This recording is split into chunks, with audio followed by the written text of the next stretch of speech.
Welcome to Movies Hunter. Today we are going to dive deep into the world of Antlers, a drama, horror, mystery film from 2021 that will make you wish you never entered the theater. So it starts off with an indigenous woman reciting a fable about the Wendigo, a spirit that's supposedly born from mankind's damage to the earth. Ooh, I wonder what kind of damage we're talking about here. The suspense is already giving me goosebumps. Anyway, we are then transported to Oregon, where we meet Aiden. I don't know if that's how you pronounce his name, but he is basically a young boy who is riding in a truck with his father, Frank. That's like my uncle's name. Frank goes into a mine, which Lucas, Aiden's older brother, believes is a mine where he's supposed to be working, but lo and behold, it's actually a meth lab. We found Walter White, folks. He is hiding in here. As if that's not enough, Frank and his partner stumble upon some items hanging from the ceiling that are meant to ward off evil spirits. Uh-oh, I don't like where this is going, but suddenly they hear a low, growling noise, and before they know it, they are attacked by an unseen creature. Cue the screams! Meanwhile, Aiden right here overhears the commotion and tries to call out to his father. 3 weeks later, Julia Meadows is giving her class a lecture on fables when she calls on Lucas for an answer, but Lucas seems preoccupied with something else. Maybe he's thinking of the next Star Wars movie, or maybe it's because he's being taunted by this kid named Clint Owens. I hate his name and I hate bullies.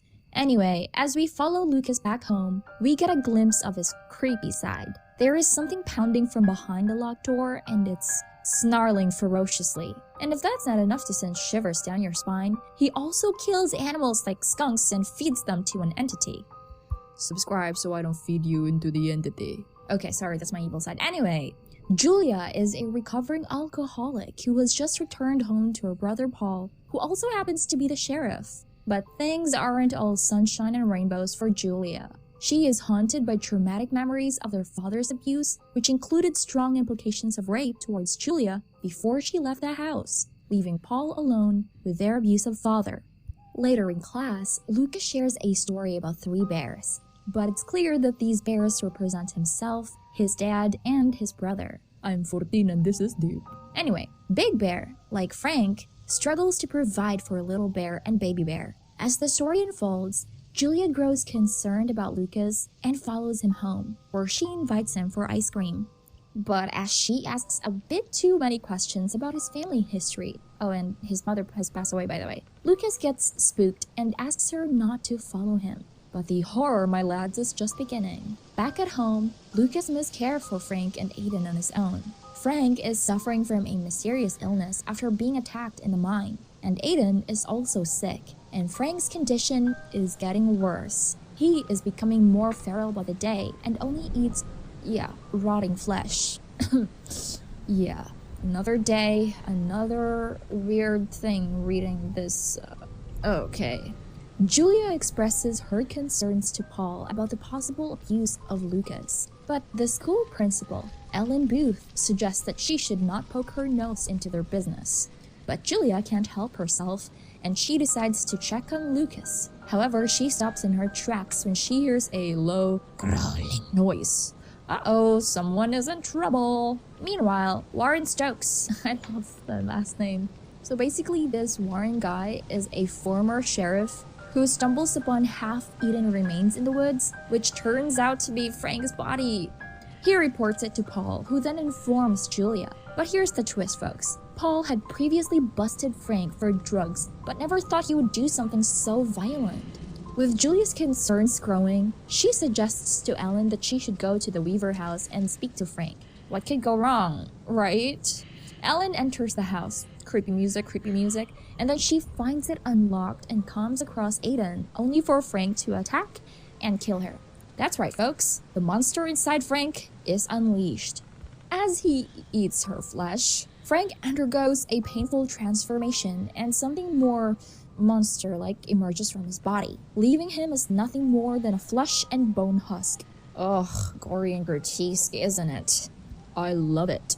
Later on, Lucas is taking a stroll through the woods when he comes across his high school bully, Clint. Now, this isn't just any ordinary bully. Clint has a personal vendetta against Lucas because he put dog poop in his backpack. Yeah, you heard that right. But before Clint can lay a hand on Lucas, a monster attacks and kills him. Yay, plot twist! Now, when Ellen and Clint go missing, Julia and Paul head over to the Weaver house to find out what's going on. What they find there will make your skin crawl, literally. Ellen and Frank's dead bodies are lying there, but Aiden is nowhere to be found. Lucas, who witnessed Clint's murder, ends up in the hospital. As Julia and Paul try to make sense of the whole weird situation, they stumble upon drawings that Lucas made, and that's when things get really interesting. They seek the help of Stokes, who tells them about a legend of a monster called the Wendigo. Apparently, it's a creature that feeds on human flesh and can only be killed when it's trained to feed. I don't know about you, but I think I'd rather deal with a bully than face a Wendigo. I don't know. Later on, Lucas here has just been discharged from the hospital and Julia drops the bomb that Frank is dead. This is where things take a turn for the worse, because Officer Don LaCroix right here shows up with Julia and Paul, and they find Aiden in a box looking like he has been infected with something.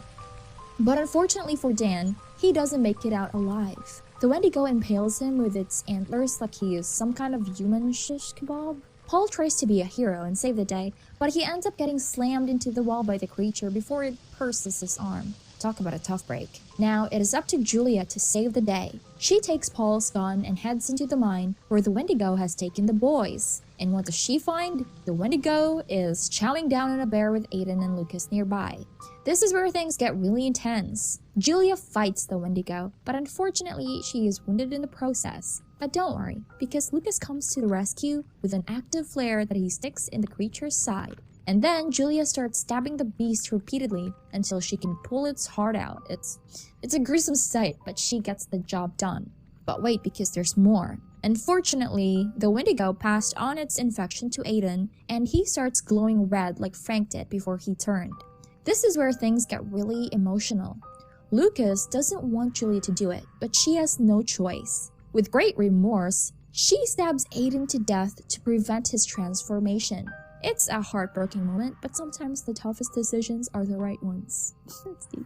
But just when you think it's all over, there is one last twist. In the morning, Julia tells Paul that she'll look after Lucas for the time being. But then, Paul starts scuffing hard and spits up black bile. Ugh, that can't be good. It turns out he is now infected as well. Looks like this nightmare is far from over. And so this is the story of Antlers. See you in the next hunt. Is this disturbing? Please subscribe because I'm broke. I love you. Goodbye.